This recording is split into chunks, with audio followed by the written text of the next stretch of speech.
जनता के साथ कनेक्ट करने के लिए वर्चुअल रैलीज का एक कंसेप्ट रखा है। हमने इस कोरोना महामारी के समय में हर एक व्यक्ति जो जरूरतमंद है उसको सहायता भी करी है। प्रथम जनसंवाद रैली में मैं चाहूंगा आप जोरदार तालियों के साथ उनका अभिनंदन स्वागत करें, जिनकी दहाड़ से, जिनकी वाणी से संसद से लेकर अमेठी से लेकर संसद तक जो बात को कहती हैं उस बात। प्रथम जनसंवाद रैली में मैं चाहूंगा आप जोरदार तालियों के साथ उनका अभिनंदन स्वागत करें, जिनकी दहाड़ से, जिनकी वाणी से संसद से लेकर अमेठी से लेकर संसद तक जो बात को कहती हैं उस बात में असर होता है। प्रथम वर्ष की उपलब्धियों को लेकर जनता के बीच जाना है। कोरोना संकट है, भारतीय जनता पार्टी निरंतर नए प्रयोग करती रहती है और उसमें एक अनूठा प्रयोग शायद ही किसी राजनीतिक पार्टी ने जनता से कनेक्ट होने के लिए इस तरह का प्रयोग किया हो। भारतीय जनता पार्टी ही एकमात्र ऐसी पार्टी है, ये पहला प्रयोग जो वर्चुअल रैली के माध्यम से हम लाखों लोगों से कनेक्ट होंगे, उनकी बात सुनेंगे, अपनी बात को कहेंगे, क्योंकि भारतीय जनता पार्टी जनोन्मुखी। नमस्कार प्यारे भारतवासियों, यह जो तस्वीर आप देख रहे हैं यह बीजेपी की बहुत ही महत्वपूर्ण तस्वीरें हैं और इन तस्वीरों के माध्यम से ये समाज को सुशोभित करना चाहते हैं, उन बुराइयों को ख़त्म करना चाहते हैं जिनसे कि देश हमारा आए दिन लड़ता रहता है।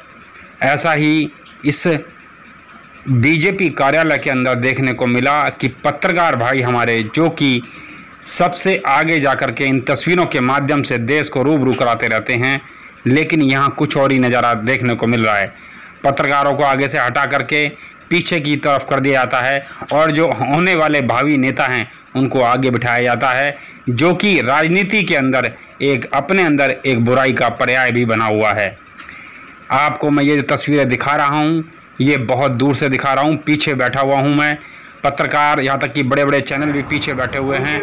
यह एक शर्मनाक बात है और अभी आप देखते रहिए, इसमें कुछ तस्वीरें ऐसी दिखाई देंगी कि हमारे पत्रकार बंधु यहाँ से इस जनसभा से पीछे की तरफ चले गए और यहाँ तक कि बाहर भी जा चुके हैं। प्यारे भारतवासियों, ये मंजर क्या ख़त्म हो सकते हैं? ये हालात कभी बदल सकते हैं? ये जो मीटिंगें होती हैं इसके अंदर बड़े बड़े वरिष्ठ नेता, बड़े बड़े सम्मान्य अधिकारी, बड़े बड़े सम्मान्य वरिष्ठ लोग आते हैं और एक छोटी छोटी हरकतों के ऊपर इस देश के अंदर ये मैसेज गलत जाता है। इसमें स्मृति ईरानी, दिल्ली प्रदेश अध्यक्ष श्री गुप्ता जी और श्याम जाजू जैसे वरिष्ठ, और वरिष्ठ ही नहीं बल्कि एक जाना माना चेहरा इन नेताओं का, और उसमें ये छोटी हरकतें। पत्रकारों को सबसे आगे होना चाहिए, पत्रकारों को सबसे आगे बैठ करके दुनिया की एक झलक दिखाने के लिए उन्हें बुलाया जाता है और उन्हें सबसे ज़्यादा सम्मान देने का अधिकार हम लोगों को रखना चाहिए। इन्हीं तस्वीरों के माध्यम से देखिए, ये तस्वीर आपको दिखाई दे रही है मेरे आगे, केंद्रीय मंत्री सरदार जी हैं जो बार बार इन तस्वीरों को अपनी दिखाने के केंद्र की सरकारों के आज तक के कारनामे को उजागर करते हुए और दिल्ली सरकार के ऊपर कोविड-19 के, और जैसा कि हमारे हॉस्पिटलों के अंदर आज जो हालात चल रहे हैं, बेड की व्यवस्था नहीं है और डेड बॉडियों का जो ताना बाना सुनने में आ रहा है और शिकायतें जो चल रही हैं बराबर, उसको लेकर के आज बहुत बड़ी मीटिंग करी है। इसमें दिल्ली प्रदेश के नवनिर्वाचित श्री गुप्ता जी जो अध्यक्ष हैं अभी दिल्ली के, जो अभी बनाए गए हैं, वो भी थे साथ में, और श्याम जाजू जी भी थे साथ में। उन्होंने प्रकाश डालते हुए दिल्ली सरकार को आड़े हाथों लिया। आइए इस रिपोर्ट के थ्रू मैं आपको इन तस्वीरों के माध्यम से ये क्लियर कर देना चाहता हूँ कि क्या वाकई में दिल्ली सरकार आज भी हमारी शिकायतों के दायरे में है। अभी जब चुनाव हुए थे तब जनता ने किन वादों के साथ इनको ला करके दिल्ली का पुनः राज इनको दे दिया है। लेकिन आज बीजेपी उस वादे को खंडन की ओर ले जाती है और अपने आप को ये दिखाने के कगार पर खड़ा कर दिया है कि दिल्ली सरकार हर वादे पर नाकामयाब रही है। तो क्या वाकई में इस दोनों ताने बाने के अंदर क्या हमारा देश किस तरफ जुझारू हो रहा है, किस तरफ ये दृष्टिकोण हो रहा है, देखते हैं इस खबर की तरफ। आज अस्पतालों का दौरा कर चुके हैं, दिल्ली में क्वारंटाइन कैंप्स का दौरा कर चुके हैं और कोविड केयर सेंटर्स का दौरा कर चुके हैं ताकि वो अपने कर्तव्य का निर्वाह कर सके। आज इस वर्चुअल रैली के माध्यम से केंद्र और प्रदेश में हमारे वरिष्ठ नेता अनिल जैन जी, हमारे वरिष्ठ सांसद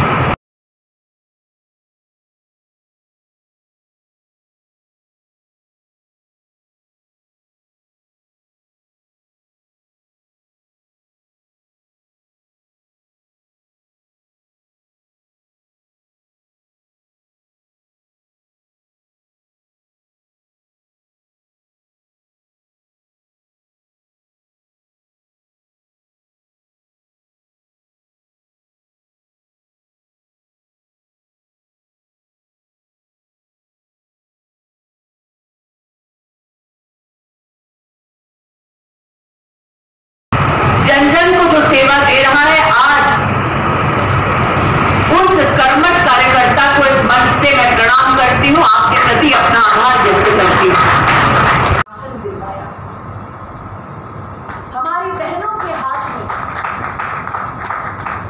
मां लक्ष्मी का थोड़ा दर्शन हो, इसलिए 20 करोड़ बहनों को गत 2 महीने में, अप्रैल और मई में, उनके बैंक के खाते में 20,000 करोड़ रुपया नरेंद्र मोदी की सरकार ने दिलवाया। उज्ज्वला योजना के माध्यम से 3 महीने तक मुफ्त एलपीजी की व्यवस्था देश के 8 करोड़ गरीब परिवारों के लिए नरेंद्र मोदी सरकार ने की। आज जिन व्यवस्थाओं का मैं उल्लेख कर रही हूं, वो व्यवस्थाएं मार्च 2020 में विकसित नहीं हुई। इस भविष्य की नींव रखी गई साल 2014 में, जब आप सबने मिलकर नरेंद्र मोदी जी को देश का प्रधानमंत्री बनाया। हम सबको याद है वो मंजर जब कांग्रेस के एक नेता ने कहा कि दिल्ली से 1 रुपया निकलता है तो देश के गरीब तक पहुंचते पहुंचते 10 पैसा हो जाता है। जिसने स्वयं जीवन में गरीबी देखी, उस नरेंद्र मोदी को पता था कि कांग्रेस के पैसे खाने के संस्कार को कैसे तोड़ना है, और इसलिए जनधन खाते की शुरुआत की गई। जिस देश में गरीब को बैंक का दरवाजा खोलने की अनुमति नहीं दी जाती थी, उस देश में बैंक चलकर जनधन योजना का खाता खुलवाने गरीब के घर तक पहुंचा।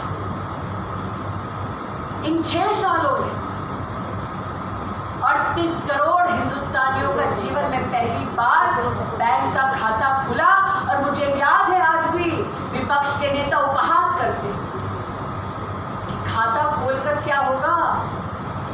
आज मैं कहना चाहती हूँ, पूछिए उन 20 करोड़ गरीब बहनों से जिनको मात्र इन 2 महीने में 20,000 करोड़ रुपया मिला है। लेकिन ये संख्या अपने आप में आने वाली चुनौतियों का एक संकेत देती है। इन्हीं चुनौतियों से जूझने के लिए नरेंद्र मोदी जी ने एमएसएमई का 3 लाख करोड़ का विशेष पैकेज घोषित किया। आज मैं सभी सांसदों, सभी विधायकों, सभी पार्षदों से आग्रह करती हूँ, आपके नेतृत्व में, चाहे वो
चलती रही।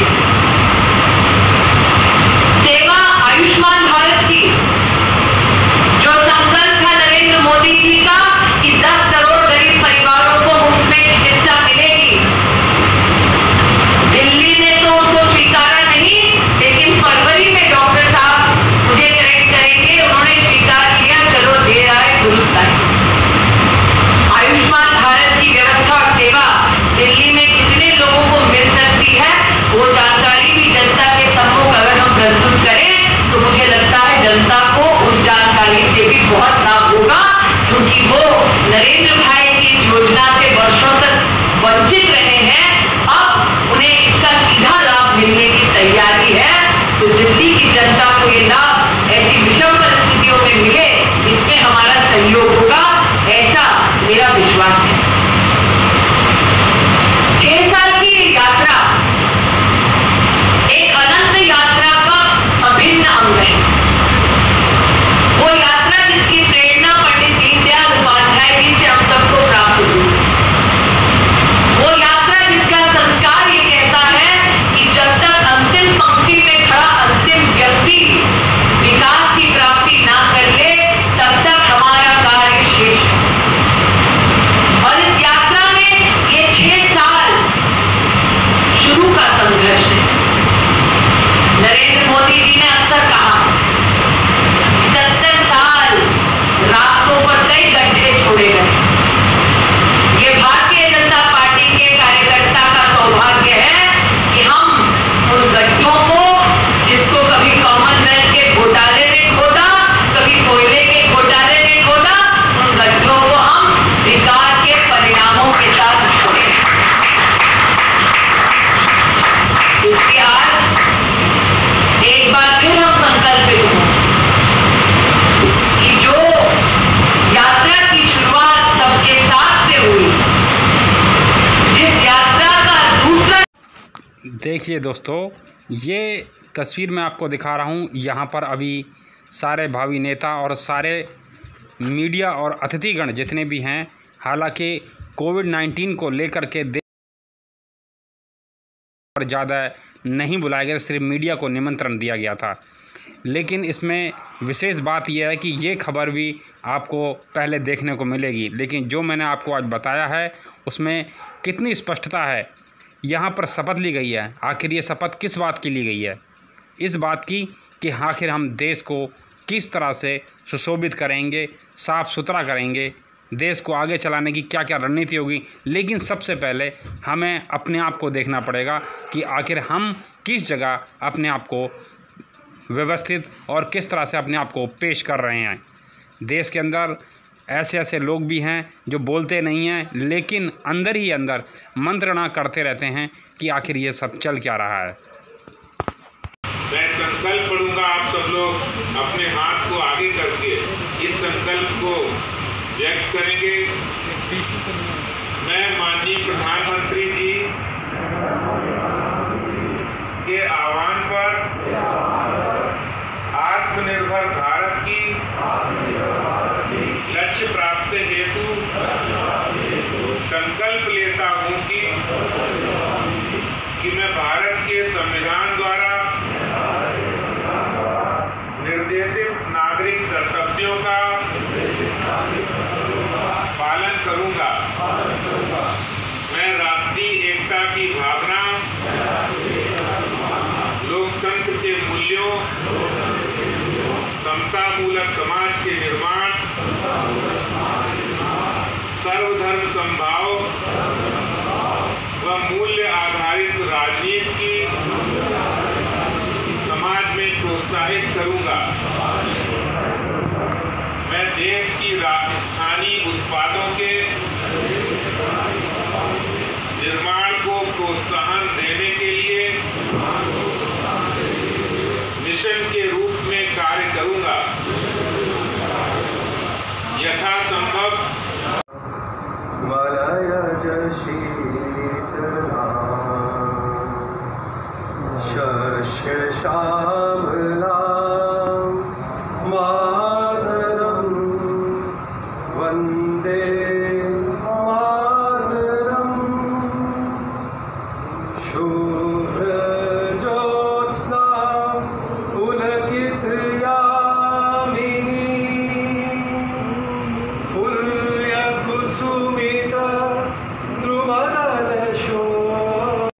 यह जो तस्वीर आप देख रहे हैं ये पब्लिक टॉयलेट है।